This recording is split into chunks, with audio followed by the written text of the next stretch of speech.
MPITI TO steno Hindi की आज ये दूसरी क्लास है। तो आज की इस दूसरी क्लास में हम स्टार्ट करेंगे प्रशिक्षण तकनीक से। प्रशिक्षण तकनीक के पहले जो भी टॉपिक थे उनको हमने पहली क्लास में कवर किया था, पहले दिन की क्लास में कवर किया था, ठीक। और दूसरे दिन की क्लास में आप सभी का स्वागत है। और अभी तक आपने चैनल को सब्सक्राइब नहीं किया है तो चैनल को सब्सक्राइब कर लें, वीडियो को लाइक एवं शेयर जरूर करें, ठीक है, जिससे मैं ऐसी ही क्लासेस आपके लिए लेकर आता रहूं, ठीक।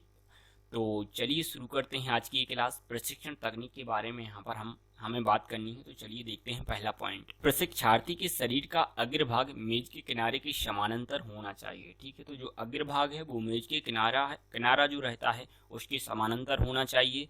दोनों हाथों की कोहनियां मेज को स्पर्श ना करें, ठीक है। तो जो दोनों हाथों की कोहनियां हैं वो मेज को स्पर्श ना करें। फिर इसके बाद देखते हैं अगला पॉइंट, शरीर का जो वजन है वो कॉपी पर या टेबल पर नहीं डालना चाहिए, इस चीज़ का भी आपको यहाँ पर ध्यान रखना है। फिर पेंसिल को उंगलियों से इस प्रकार पकड़ें कि पेंसिल उंगलियों से फिसले या छूटे नहीं, ठीक है।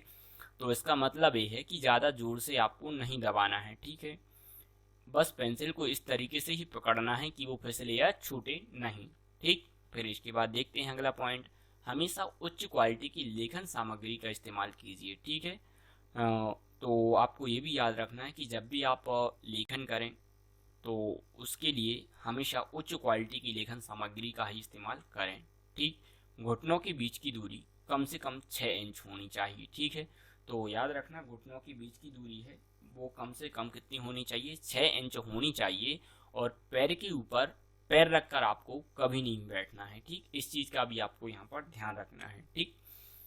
अभ्यास पुस्तिका हमेशा सीधी रखें, कैसी रखें, अभ्यास पुस्तिका हमेशा सीधी रखें, ठीक। फिर इसके बाद हम आगे चलते हैं। अगला पॉइंट है, रेखाक्षरों की लंबाई 1 इंच के चौथे भाग के बराबर अथवा नोटबुक की 2 लाइनों के आधे फासले के बराबर होनी चाहिए, ठीक है।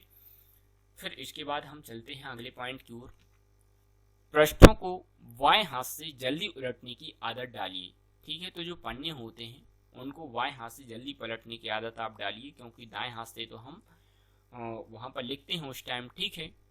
तो दाएं हाथ से हम लेखन करते हैं, लिखते हैं, और बाएं हाथ से हमें क्या करना है, जल्दी से पन्ने पलटने की आदत डालना है, पृष्ठों को उलटने की आदत डालना है, जिससे हम अपनी स्पीड को मेंटेन कर पाएं, ठीक है। फिर इसके बाद देखते हैं अगला पॉइंट, अभ्यास करते समय एकाग्रचित्त रहना बहुत आवश्यक है। तो ध्यान रखना, चाहे आप डिक्टेशन लिखें चाहे आप अभ्यास करें, ठीक है, तो उस समय एकाग्रता की हमें बहुत ज़्यादा आवश्यकता होती है, बात करें स्टेनो में, ठीक है। तो फिर इसके बाद देखते हैं अगला पॉइंट, संकेत लिपि के अभ्यासों को पहले कई बार पढ़ें फिर अनुवाद करें। इसके बाद हम देखते हैं अगला पॉइंट, कभी भी नकल करने का प्रयत्न ना करें, ठीक है। तो चलिए देखते हैं अब अगला पॉइंट क्या कहता है, प्रतिदिन अभ्यास करने का समय व अवधि निर्धारित करें। अब क्यों करें निर्धारित, क्योंकि निरंतरता की यहाँ पर बहुत ज़्यादा आवश्यकता होती है, ठीक है। तो जब भी आप अभ्यास करें, स्टेनो को सीखने के लिए जब आप अभ्यास करते हैं तो उसका समय व अवधि निर्धारित कर लें कि हमें इतना टाइम इसको हमें देना है, ठीक। फिर इसके बाद हम बात करते हैं, संकेत लिपि में सभी संकेतों का प्रारंभ से अभ्यास संभल कर करें, क्योंकि जैसा आप प्रारंभ में लिखेंगे वही आप आगे भी लिखेंगे, तो क्यों ना प्रारंभ से ही अभ्यास हम संभल कर करें, ठीक है। संकेतों को ठीक तरीके से बनाएं। फिर इसके बाद देखते हैं अगला पॉइंट क्या कहता है, स्पष्ट बोलने वाले से निश्चित गति से बुलवाएं फिर धीरे धीरे गति बढ़वा कर लिखें, ठीक। तो जब भी आप घर पर हैं तो कोई अच्छा बोलने वाला हो, स्पष्ट बोलने वाला हो, तो उससे निश्चित गति से आप बोर्ड डिक्टेशन बुलवा भी सकते हैं, पर धीरे धीरे गति बढ़वाकर लिख सकते हैं, ठीक है। तो धीरे धीरे गति बढ़वाकर लिखें, ठीक। फिर इसके बाद आगे देखते हैं अगला पॉइंट, पुस्तक में दिए गए अभ्यास समाप्त होने के बाद बाहर की पुस्तकों समाचार पत्रों से डिक्टेशन लेवें, ऐसा करने से नए संकेतों का ज्ञान होगा और गति में भी वृद्धि होगी, ठीक है। तो यदि आपको अपनी स्पीड बढ़ाना है और नए संकेतों का ज्ञान आपको चाहिए तो फिर ये जरूर करें आप, ठीक है। फिर इसके बाद हम देखते हैं अगला पॉइंट, अच्छे परिणाम प्राप्त करने के लिए नियमों की जो शक्ति से अनुपालना करने की आदत आप डालिए। प्रशिक्षण में जो छोटी मोटी कठिनाइयां आए उनसे हताश ना हो, ठीक है, बल्कि अपना अभ्यास जारी रखें, क्योंकि अभ्यास ही यहाँ पर सब कुछ है, ठीक है। जितना ज़्यादा आप अभ्यास करेंगे उतनी ही ज़्यादा आप जो अपनी स्पीड है उसको मेंटेन कर पाएंगे, ठीक है। चलिए देखते हैं यहाँ पर, अब हमें यहाँ पर बात करना है बहुत इंपॉर्टेंट टॉपिक के ऊपर, ठीक है। और वो टॉपिक है भारत में आशुलिपि। ठीक, तो यहाँ पर यदि हम बात करें 1884 की, तो भारत में पिटमैन शॉर्टहैंड का जो विधिवत प्रशिक्षण पहली बार 1884 में, कब? 1884 में मद्रास में आरंभ हुआ था। कहाँ हुआ था? मद्रास में आरंभ हुआ था। ठीक, तो यहाँ पर ध्यान देने वाली बात यह है कि इस बैच को जो प्रशिक्षण है वो किसने दिया था? मिस्टर लूकर ने। ठीक है, तो इस चीज को आपको ध्यान रखना है। फिर इसके बाद हम आगे चलते हैं। अब बात करें यहाँ पर 1886 की। ठीक, तो 1886 ईस्वी में श्री के.एस. अय्यर के नेतृत्व में, किसके नेतृत्व में? श्री के.एस. अय्यर के नेतृत्व में, ठीक है, पचैयप्पा कॉलेज के ट्रस्टियों ने एक कमर्शियल स्कूल की स्थापना की। उन्होंने कई आशुलेखक तैयार किए, ठीक, और आशुलिपि के प्रति लोगों में आकर्षण पैदा किया। तो ये बात कर ली हमने कब की? 1886 की। ठीक, अब हमें बात करनी है यहाँ पर 1887 ईस्वी की। किस चीज का आपको ध्यान रखना है कि सन 1887 ईस्वी में इंडियन नेशनल कांग्रेस की स्थापना की। पहली बैठक की कार्यवाही की रिपोर्ट लेने में आशुलेखकों का उपयोग किया गया और प्रथम भारतीय रिपोर्टर के.एस. अय्यर ने इसकी जिम्मेदारी ली। इससे आशुलेखकों को जन समर्थन मिला। अब हम आते हैं 1890 ईस्वी में। तो जो 1890 ईस्वी की बात करें यहाँ पर, तो गवर्नर जनरल की काउंसिल की कार्यवाही की शब्दशः रिपोर्ट लिखने के लिए पहली बार 1890 ईस्वी में मिस्टर लाटीमीर की नियुक्ति की गई, जो कि वायसराय की असिस्टेंट प्राइवेट सेक्रेटरी थे। तो यहाँ पर इस चीज को आपको यहाँ पर ध्यान रखना है 1890 का। ठीक है, मिस्टर लाटीमीर की नियुक्ति की गई थी यहाँ पर, जो क्या थे? वायसराय के असिस्टेंट प्राइवेट सेक्रेटरी थे। तो एक चीज याद रखना यहाँ पर आपको कि जो गवर्नर जनरल की काउंसिल की कार्यवाही की शब्दशः रिपोर्ट लिखने के लिए पहली बार 1890 में मिस्टर लाटीमीर की नियुक्ति की गई, जो कि वायसराय के असिस्टेंट प्राइवेट सेक्रेटरी थे। इसके बाद मिस्टर टिसडेल को पूर्णकालिक रिपोर्टर के रूप में नियुक्त किया गया, जिन्होंने बहुत समय तक इस कार्य को अकेले किया, इसलिए उन्हें भारत में संसदीय रिपोर्टिंग का जनक माना जाता है, मिस्टर टिसडेल। ये चीज आपको यहाँ पर याद रखना है, ये पॉइंट आपको यहाँ पर याद रखना है। ठीक, फिर इसके बाद चलते हैं आगे। अब हमें यहाँ पर बात करनी है 1948 की। तो भारत की स्वाधीन होने के बाद 1948 में केंद्र में राष्ट्रीय सरकार के गठन के बाद पहली बार सेंट्रल लेजिस्लेटिव काउंसिल में 4 हिंदी रिपोर्टरों की नियुक्ति हुई। कितने की? 4 की। यहाँ पर हम बात करते हैं 1965 की। तो 1965 तक लगभग सभी भारतीय भाषाओं में आशुलिपि की प्रणालियां विकसित हो चुकी थीं और भी प्रांतों में विधायिका सभाओं तथा प्रशासन में प्रयोग में आ रही हैं। ठीक, फिर इसके बाद हमें बात करना है हिंदी आशुलिपि का उदय एवं विकास। अब हमें किसकी बात करना है? हिंदी आशुलिपि के उदय एवं विकास की। तो हिंदी आशुलिपि का इतिहास भारतीय स्वतंत्रता संग्राम के इतिहास से जुड़ा हुआ है। राष्ट्रीय नेताओं की प्रेरणा पर काशी नागरी प्रचारणी सभा द्वारा पहली बार हिंदी आशुलिपि संकेत प्रणाली निष्काम प्रणाली 1907, ये चीज यहाँ पर आपको याद रखना है। निष्काम प्रणाली 1907 ईस्वी का प्रकाशन हुआ। ठीक है, तो किसके द्वारा हुआ? काशी नागरी प्रचारणी सभा द्वारा पहली बार हिंदी आशुलिपि संकेत प्रणाली निष्काम प्रणाली 1907 ईस्वी का प्रकाशन हुआ। अब हम बात करें 1926 की। तो 1926 ईस्वी में ब्रह्माक्षर प्रकाश और 1931 में जैन संकेत लिपि प्रकाशित हुई। तो 1926 ईस्वी में ब्रह्माक्षर प्रकाश और 1931 ईस्वी में जैन संकेत लिपि यहाँ पर प्रकाशित हुई।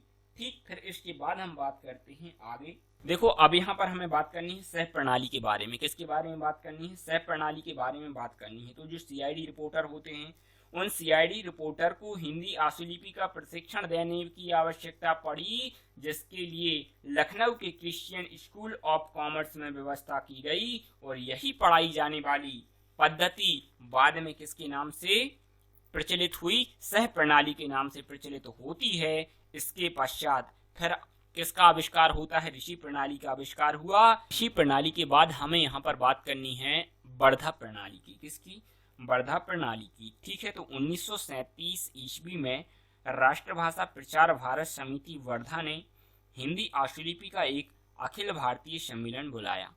ठीक है, जिसमें बंबई के श्री दबके ने पिटमैन के ध्वनि चिन्हों को बदलकर आवृत्ति की गणना पर आशुलिपि चिन्ह निर्धारित करने का नया प्रयोग किया। यह पद्धति बाद में वर्धा प्रणाली कहलाई। ठीक है, तो सह प्रणाली आती है, फिर उसके बाद ऋषि प्रणाली आती है, और 1937 में यहाँ पर राष्ट्रभाषा प्रचार भारत समिति वर्धा ने हिंदी आशुलिपि का एक अखिल भारतीय सम्मेलन बुलाया, जिसमें श्री दबके ने पिटमैन के ध्वनि चिन्हों को बदलकर आवृत्ति की गणना पर आशुलिपि चिन्ह निर्धारित करने का नया प्रयोग किया। 1948 में हिंदी की कुछ अन्य पुस्तकें लिखी गईं जो पिटमैन पद्धति से भिन्न थीं, हिंदी आशुलिपि और खन्ना प्रणाली। ठीक है, तो इनमें कौन कौन? हिंदी आशुलिपि तथा खन्ना प्रणाली। ठीक, तो 1948 में हिंदी की कुछ अन्य पुस्तकें लिखी गईं जो पिटमैन पद्धति से भिन्न थीं, इनमें हिंदी आशुलिपि तथा खन्ना प्रणाली। इसके बाद हम बात करते हैं स्वाधीनता के बाद लिखी गई पुस्तकों में पिटमैन त्वरा लेखन, नवीन आशुलिपि, मानक आशुलिपि, विमल प्रणाली तथा विशिष्ट आशुलिपि हैं। ठीक है, ये चीज आपको याद रखना। और यहाँ पर एक पॉइंट और याद रखना कि ये सभी प्रणालियां सह प्रणाली के समान हैं और इन्हें सह प्रणाली का संशोधन कहा जा सकता है। ठीक है, अब हमें यहाँ पर बात करनी है प्रमुख आशुलिपिक सिद्धांत के बारे में। तो यहाँ पर विश्व के कुछ प्रमुख आशुलिपिक सिद्धांत निम्न हैं। ठीक है, कौन कौन से हैं? पिटमैन, ग्रेग और स्लीवन डुप्लोवन। ठीक है, तो अब यहाँ पर हम बात करें सबसे पहले पिटमैन के बारे में। तो पिटमैन प्रणाली अंग्रेजी में संकेत लिपि लिखने की एक प्रणाली है। ठीक है, इसकी शुरुआत सर आइजैक पिटमैन, याद रखना यहाँ पर कि जो इसकी जो शुरुआत है वो सर आइजैक पिटमैन ने की थी। ठीक है, उन्होंने इसे कब प्रस्तुत किया था? 1837 में प्रस्तुत किया था। ठीक है, फिर इसके बाद हम बात करते हैं यहाँ पर ग्रेग के बारे में। यह आशुलिपि की एक प्रणाली है इसका जो आविष्कार है वो जॉन रॉबर्ट ग्रेग ने कब किया था? 1888 में किया था। ठीक है, फिर इसके बाद हम बात करते हैं, यहाँ एक चीज और याद रखना कि जो ग्रेग एवं पिटमैन है वो अंग्रेजी भाषा के सबसे प्रचलित आशुलिपिक सिद्धांत हैं।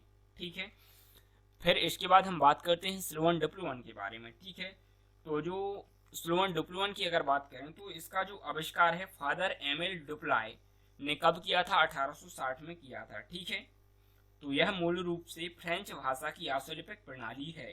तो ये थे क्वेश्चन प्रमुख आशुलिपिक सिद्धांत विश्व के। अब हमें बात करनी है आशुलिपि कार्यशाला के उपकरण एवं आवश्यक निर्देश के बारे में। तो यहाँ पर सबसे पहले हमें बात करनी है किसकी? आशुलेखन पुस्तिका की। इसको क्या कहते हैं? नोटबुक। ठीक है, ये तो आप जानते हैं। तो सामान्यतः 160 या 200 प्रश्नों की बहिनुमा नोटबुक आशु लेखकों के लिए उपयुक्त रहती है। ठीक है, प्रारंभ में तो आपको पेंसिल का यूज करना है। ठीक है, फिर बाद में आप पेन का यूज कर सकते हैं। ठीक है, लेकिन प्रारंभ में जब आप सीखें तो वहां पर पेंसिल का ही यूज करें। ठीक है, अगले पॉइंट की हम बात करें यहाँ पर तो कुर्सी व मेज। तो यहाँ पर आवश्यक निर्देश भी इसके बारे में हमें ध्यान देना है कि आशु लेखकों की मेज 75 सेंटीमीटर और कुर्सी 45 सेंटीमीटर होनी चाहिए।